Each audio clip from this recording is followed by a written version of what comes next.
नमस्कार, आदाब, सत श्री अकाल। तो बच्चों, आप सभी का बहुत बहुत स्वागत है हमारी इस दून इंडियन डिफेंस एकेडमी में। तो मैं विशाल गुप्ता आपके समक्ष लेकर आया हूं ज्योग्राफी की अगली class. Okay, so let's start with the class because बच्चों के बहुत अच्छे कमेंट्स आए हैं। They are really liking my video. और बच्चों, मैं बहुत छोटी छोटी वीडियोस इसलिए बना रहा हूं सो दैट आप कभी भी, आप थोड़ा भी अगर आपके पास शॉर्ट टाइम पीरियड होता है तो उसमें अगर आप मेरी वीडियो देखते हैं तो पूरा कंसेप्ट आपको समझ में आना शुरू हो जाएगा। ठीक है, और मैं डिटेल में भी इसके बारे में बताऊंगा। हमारी जो क्लासेस यहाँ चलती हैं बच्चों, उसमें हम बच्चों को आराम से proper with concepts, with their doubt sessions, with practice paper, complete solution के साथ हम टॉपिक पढ़ाते हैं। ठीक है, चलिए आज की क्लास स्टार्ट करते हैं। तो बच्चों, आज की क्लास है सेकंड। ठीक है, और आज हम बात करने वाले हैं एक इंपॉर्टेंट टॉपिक के ऊपर। It is about latitude and longitude. बच्चों देखिए, मैं आपसे एक चीज जरूर कहूंगा, आप अपना भविष्य बनाना चाहते हैं, उसके लिए बहुत मेहनत की आवश्यकता पड़ती है। ओके, तो कुछ चीज़ें ऐसी होती है जो हमें बड़ी प्रेरित करती है। जैसे बहुत ही अच्छा सा स्लोगन एक बच्चे ने मेरे समक्ष बोला था, ना मैं गिरा ना मेरी उम्मीदें गिरी, ना मैं गिरा ना मेरी उम्मीदें गिरी, मुझे गिराने में कई लोग गिरे। अब आप समझो इस स्लोगन को बच्चे के द्वारा जो कहा गया, मुझे बहुत बढ़िया लगा उसकी वो लाइन।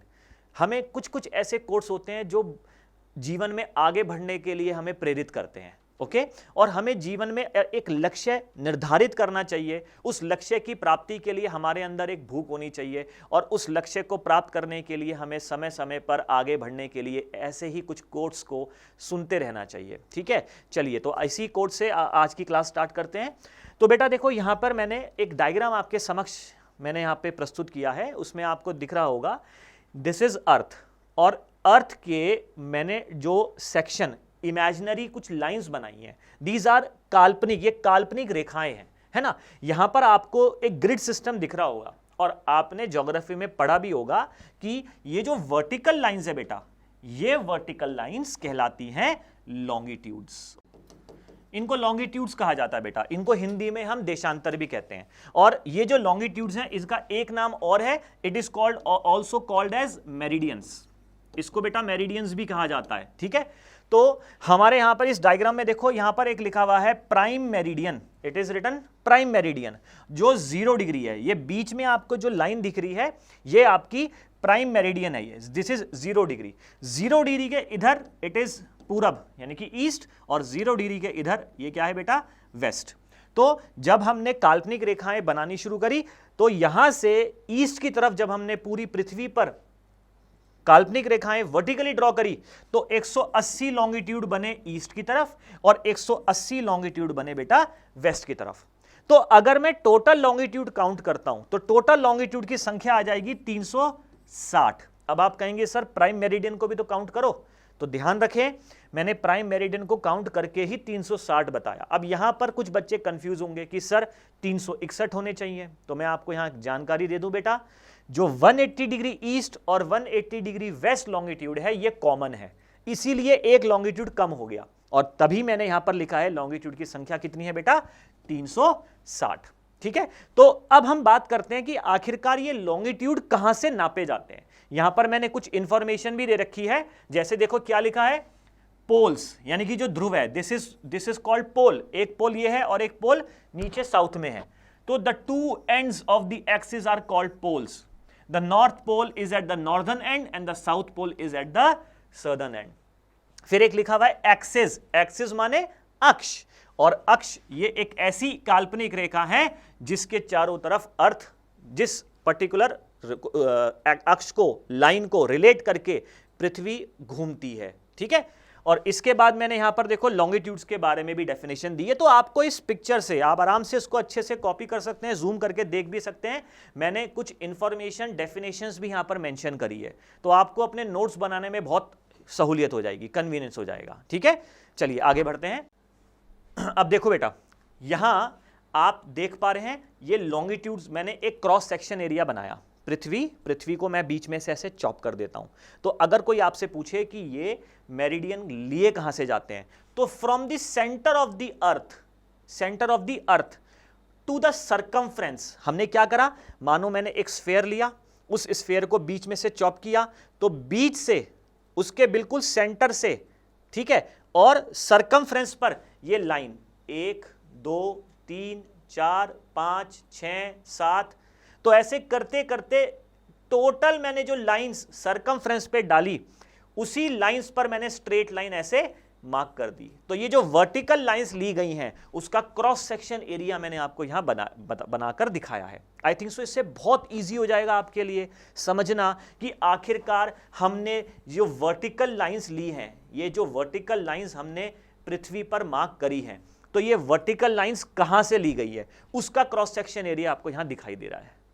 उम्मीद करता हूं कि आपको ये डायग्राम समझ में आ रहा होगा, और इनकेस अगर आपको लगता है कि सर थोड़ा और एक्सप्लेन कर दीजिए, आप कमेंट बॉक्स में मुझे लिखकर भेज सकते हैं। मैं एक और वीडियो इस पर बनाऊंगा प्रॉपर दिखा करके, डायग्राम ड्रॉ करके कि कैसे इसको नापा जाता है। ओके, चलिए आगे चलते हैं।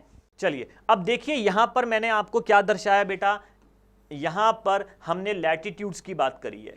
देखिए, तो दीज आर लैटिट्यूड्स, ये लैटिट्यूड्स हैं बच्चों, ये हॉरिजॉन्टल लाइंस हैं, इनको लैटिट्यूड्स या फिर अक्षांश या फिर पैरेलल्स भी कहा जाता है। तो इसका जो क्रॉस सेक्शन एरिया है ये कहां से नापा जाता है वो यहां दर्शाया गया है। अगेन मैं पृथ्वी को बीच में से चॉप कर देता हूं, चॉप करने पे उसके सेंटर से उसके सरकमफ्रेंस तक, उसके सेंटर से उसके सरकमफ्रेंस पे सबसे पहले एक हॉरिजॉन्टल लाइन 0, पहले 0 डिग्री नापा मैंने, 0 से फिर 15 30 45 60 75 90, और सरकमफ्रेंस पे जो ये पॉइंट आए डिग्री के, वहां से मैंने एक स्ट्रेट लाइन मैंने सीधी मार्क करनी शुरू कर दी। तो तब हमारे ये लैटिट्यूड्स बने हैं। तो एक्चुअली में जो लैटिट्यूड्स हैं ये डिग्रीज हैं taken from the centre of the earth.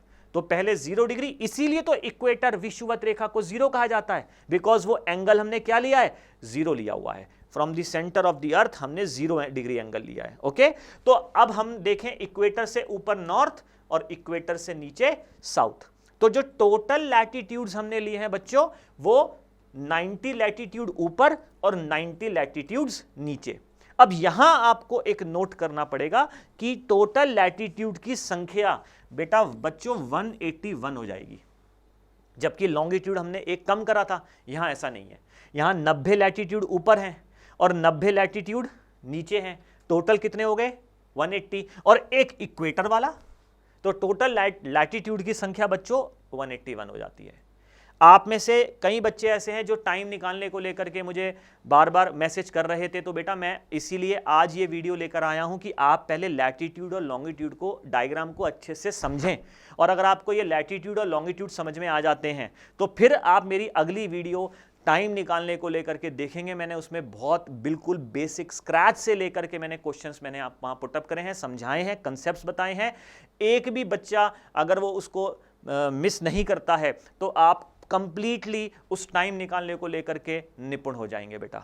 That's my guarantee. आपको बहुत अच्छे से समझ में आएगा, बट आप लैटिट्यूड लॉन्गिट्यूड ये वाली क्लास पहले देखो, उसके बाद टाइम निकालने वाली वीडियो देखना, आपको टाइम निकालने में कोई प्रॉब्लम नहीं होगी। ठीक है, तो आई थिंक सो मैं आज की क्लास यहीं पर पूर्ण विराम लगाता हूं बच्चों।